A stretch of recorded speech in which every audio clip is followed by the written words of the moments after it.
emergency calls, there was a public comment that. So, the 911 will advise us if we're needed for something like that, but we are not attached, as an access for Would you be able to announce that, because Yes, so 911 usually advises us if certain calls, if we're requested there. For situations as far as chemical, use, we're not unfortunately attached with hazmat suits. The fire has more, better equipment than we unfortunately have at the time. So 911 usually advises us if we're needed or not. Well, I called 911 and then I waited about 10 minutes and nobody was responding, and I called again and she said the police and the fire are on their way. She didn't say that the police weren't contacted. She said the police and fire were on their way. And what incident was this? I can definitely. Macintosh Compressor Station, there was a release of something on Saturday. Okay. We don't know what it is. Okay. Yeah. We're something waiting for the definitely- DEP and the PA Department of Health. But I mean, to me, I would think, look, we're talking about well pads going in here in emergencies. What if there is a release and somebody smells something and they call? I waited, I don't know how long, it took a long time for the fire truck to get there. I mean, something bad could happen to somebody. Your first response, I expected the police to come. I wanted you to take a report. This is a nuisance. I mean, there should be something, not just me calling 911. There's probably nothing out there. I mean, I look at you, the police as a first responder. They need to come, and so does the fire. If something happens on one of these well pads that we're giving a conditional use, what's our plan? What is our plan? Yeah. Are you gonna respond or not? Well, that's something definitely I'd like to talk to the chief about. Well, yeah. To the board, it was on the It's date of the important. 5th. It Okay, should have Because been done. that's a matter of life and death. Should have been done. thank you so much. Officer will report back to us at the next meeting. And we can get a message to Ms. Tucker. Okay, item C, unfinished business, vacancies, we've had 4 vacancies, although one, the CERM's representative, we are, that's kind of on hold until we figure some things out with our ambulance service. But we've had 3, positions open since the beginning of the year. We can't do anything more than continue to advertise those on Facebook and hope that someone, is interested in stepping into any of those positions. We'll keep them on the agenda and on our Facebook page. Before I move over to action items, I did want to touch base on the questions regarding right to knows. And as a qualifier, the board is not privy to right to knows. We have 2 right to knows officers, and they handle all right to knows. So is there any outstanding right to knows? Currently, there's one that I actually answered today, but there are currently no outstanding right to know requests at this time. Okay, so based on the public comment, is our office or someone getting back to the residents? Yes, absolutely. There have been very little right to know requests this year, but they've been answered in a timely manner. What about the statement Ms. Boardman? I provided what we have, like the client trust sheets, I've provided what we were given from everything, so. So we are not giving items? No, not that I'm aware of, but, I mean, unless Bobby has different insight, but not that I'm aware of. Okay, I'm sorry, that's not so true. I have not been contacted. Okay, at this point, I please. was awarded We'll look into it, Ms. Yes. Bourne, okay? We'll look into it. would Sarah and Bobby, would you be able to update the staff with an email? Absolutely, I will definitely look into it, I will update the staff and forward with an email tomorrow. And First it's thing. worth telling the public, a lot of the information that it sounded like was requested is all tied up in the current litigation that the township is undergoing. And we are precluded by law to speak on anything litigation-wise. And, or we, as a board, will be in trouble. And it would cause more litigation and more fees to the township taxpayers.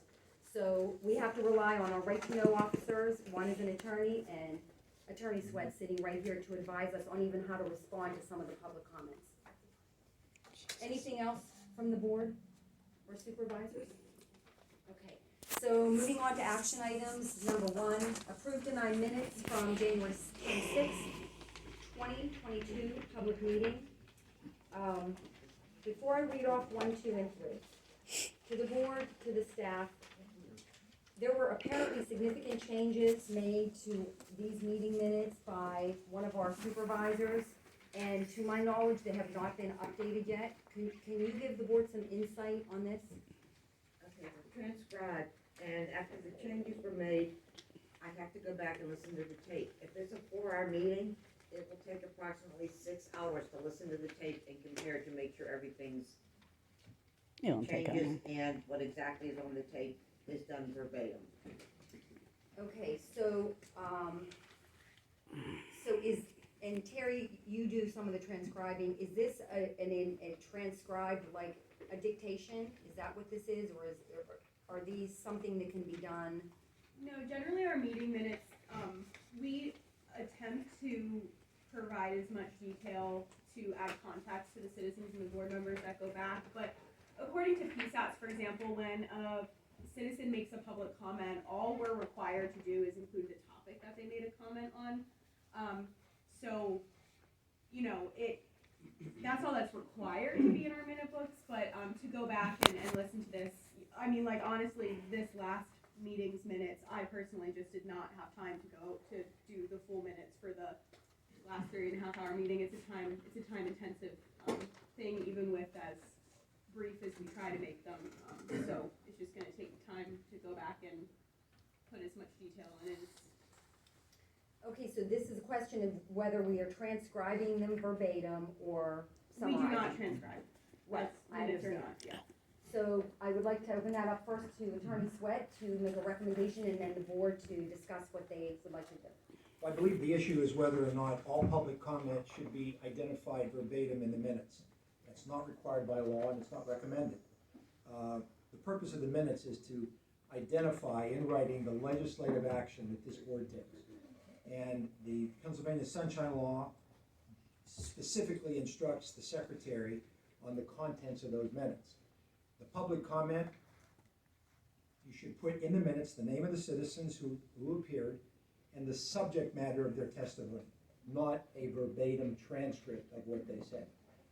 What needs to be verbatim is the motion that's adopted by this board, because that becomes your legislative record. And I think the more important thing is to document in minutes that action as soon as possible, get it approved and get it in our minute book.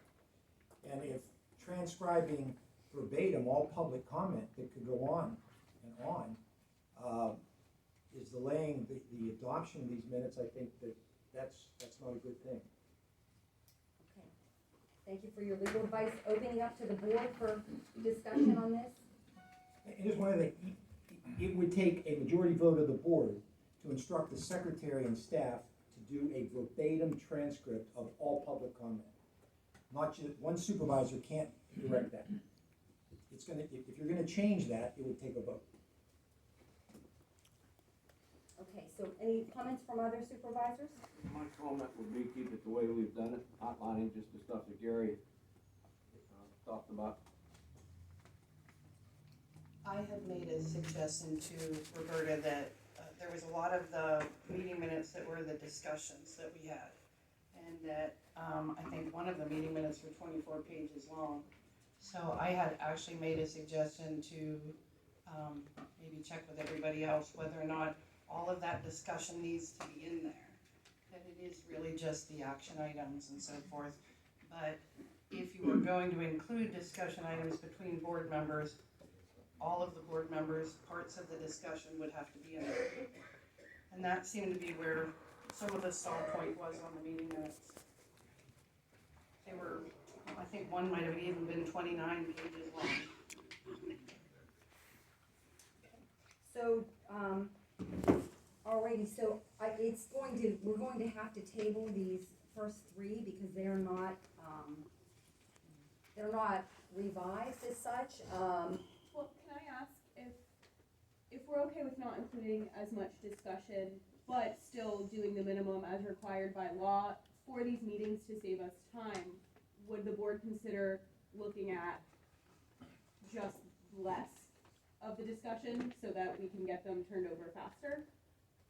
I think, my opinion is I think we need to put this as a vote for the next meeting.